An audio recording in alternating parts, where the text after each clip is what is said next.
မွေးမိခင်ကိုပြမလို့မြေမျိုးသွားသောရှင်ဘရင်နဲ့အမတ်တရားသို့မဟုတ်မတရားမျိုးရဲ့သမိုင်းပရိသတ်များအားလုံးပဲမင်္ဂလာပါတူတအင်ကနေပြန်လေးကြိုဆိုလိုက်ပါရရှင်မန္တလေးမြို့ရဲ့မြောက်ဘက်မိုင်20လောက်အကွာမှာစိန်လန်းဆိုပြတဲ့လေခွင်းတွေရေမြောင်းတွေနဲ့တာယာလှပတဲ့မြို့လေးတစ်မြို့ရှိပါတယ်အဲ့ဒါကတော့မတရားမျိုးပါပဲဒီနေ့ခေတ်မှာတော့မတရားဟာစီးပွားရေးကောင်းမွန်ပြီးအေဂျင့်တဲ့မျိုးလေးဖြစ်ပေမဲ့သူ့ရဲ့နာမည်နောက်ွယ်မှာတော့သွေးပြက်စရာကောင်းတဲ့ရှားဆိုရင်တစ်ခုပုံကွယ်နေပါတယ်မတရားဆိုတဲ့အမည်ဟာအမတ်တရားဆိုတဲ့စကားလုံးကနေကာလရွေလျားပြီးတော့ဆင်းသက်လာတာဖြစ်ပါတယ်ဒီနာမည်ဖြစ်ပေါ်လာရတဲ့အကြောင်းရင်းကတော့တိုင်းပြည်အုပ်ချုပ်မင်းလုပ်သူရဲ့ဖောက်ပြန်တဲ့စိတ်ထားနဲ့တာဝန်မဲ့တဲ့အမတ်တွေရဲ့အဆုံးသက်နှိကုံးကြောင့်ပါပဲဒီဘရင်မှာအရန်ကိုချုံမောလာပါတဲ့မေတော်ကြီးတစ်ပါးရှိပါတယ်မေတော်ကြီးဟာအသက်အရွယ်ရလာပေမဲ့ရုပ်ရည်အစင်းကတော့နုပြိုတော့လှပတော့မှာပဲသူမရဲ့အသားရည်ဟာဝါကုန်းလိုဖြူပေးပြီးတော့စံကေတာကလည်းနတ်မောင်တန့်စွမ်းလှတယ်လို့ဆိုပါတယ်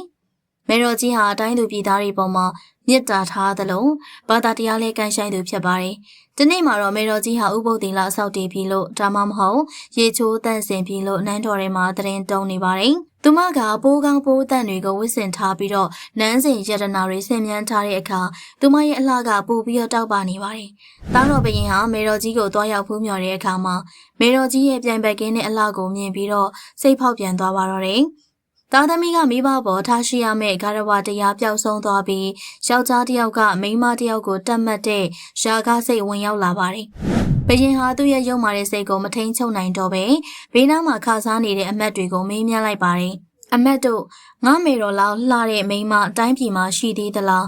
ဒီနေရာမှာအမတ်တွေရဲ့အခန်းကဏ္ဍကအရေးကြီးပါတယ်နန်းတော်တွေမှာဘရင်ကိုအကြံပေးဖို့တိုင်းပြည်ကိုစောင့်ရှောက်ဖို့ခန့်ထားတဲ့အမတ်ပေါင်း100ရှိပါတယ်သူတို့ဟာဘရင်ရဲ့မိကုံးကိုကြားတဲ့အခါဘရင်ရဲ့ရုံမာတဲ့စိတ်အကြံကိုရိပ်မိကြပါတယ်ပုံမှန်ဆိုရင်ပညာရှိအမတ်တွေအနေနဲ့အမှန်လားပါမေတော်ကြီးဟာလှပတော်လဲအရှင်မင်းကြီးရဲ့မိခင်ဖြစ်ပါတယ်ဒီလိုစိတ်မျိုးမထားသင့်ပါဘူးလို့အဆုံးမလျှောက်တင်ရမှာပါဒါပေမဲ့အမတ်တရားစလုံးကဘရင်ကိုကြောက်တာရောမြောက်ပင့်လိုတာရောပေါင်းပြီးတော့မိုက်မဲတဲ့အဖြေကိုပေးလိုက်ကြပါတယ်မှန်လားပါဖေ။မေတော်ကြီးလောက်လှပတဲ့သူဒီတိုင်းပြည်မှာမရှိပါဘူး။မေတော်ကြီးရဲ့အလှဟာအရှင်မင်းကြီးနဲ့သာတန်ပါတယ်ဖေ။အမတ်တွေရဲ့ထောက်ခံချက်ကိုရလိုက်တဲ့ဘရင်ကမေတော်ကြီးရှိရာကိုသွားပြီးတော့အတင်းအဓမ္မကြံစီဖို့ကြိုးစားပါတော့တယ်။မေတော်ကြီးက